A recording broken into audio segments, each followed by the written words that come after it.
So as a farmer, I've always loved growing fresh herbs because I think they're one of the best ways to add tons of flavor to your food, and it really just takes your dishes to the next level. So today I'm going to be talking all about the difference between herbs and spices, when to use dried versus fresh, and how to properly store different types of herbs.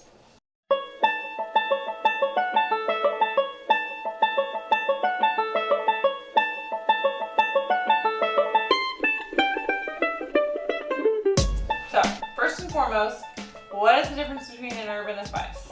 So spices and herbs are both parts of plants, but spices are going to come from the root or the bark or the seed. So for instance, fennel seeds are the seed of a fennel plant, therefore they are a spice. Whereas oregano comes from the dried leaf of an oregano plant, so that is going to be an herb. Alright, so when to use dried versus fresh herbs? So dried herbs are more concentrated than fresh, and so their flavor is going to hold up better under the heat of cooking. So traditionally you're going to see more hardy herbs like rosemary or thyme. Those are the ones that you're going to see more traditionally in dried form. And those you're going to want to use kind of at the beginning of cooking. Like say when you're sauteing some onions and garlic for a soup or a stew. They're really going to infuse flavor throughout all of the cooking. Whereas fresh herbs are going to be a lot more tender.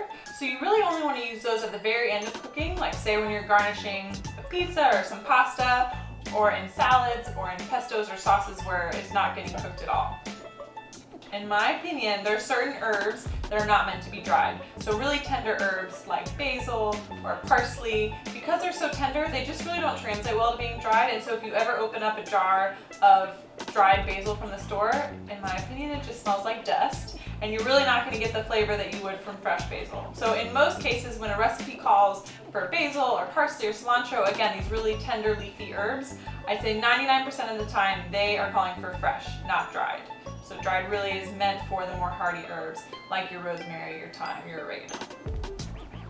So it's really important to know how to properly store fresh herbs because they can perish pretty quickly if you're not doing it correctly.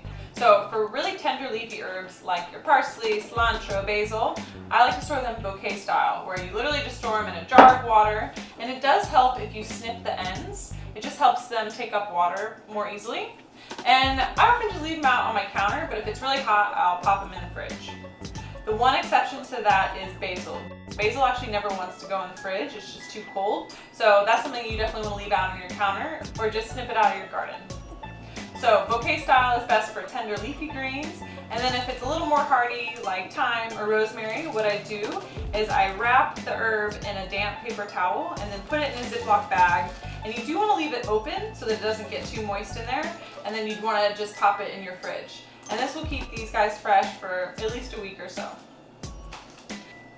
Alright, the last tip I have for storing fresh herbs is freezing. So all you need are some chopped fresh herbs, an ice cube tray, and some olive oil.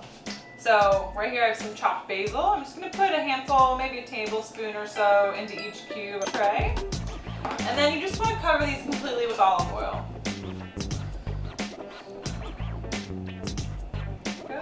And then we'll just pop these into the freezer. And once they're frozen, you can take out the cubes and keep them in a Ziploc bag. Make sure to label them, because otherwise you'll have no idea what that is a few months later. And then the next time it's the middle of winter and you're just craving some fresh basil with your pasta, you can just pop one of those cubes into your saute pan, and voila, it is like summer in the pan, in the cube. It's summer. It's summer all around. Alright, so now you know the difference between herbs and spices, you know how to use dry versus fresh, and how to properly store fresh herbs. So now run along, put herbs on all the things, and go check out my videos for more recipes and tips.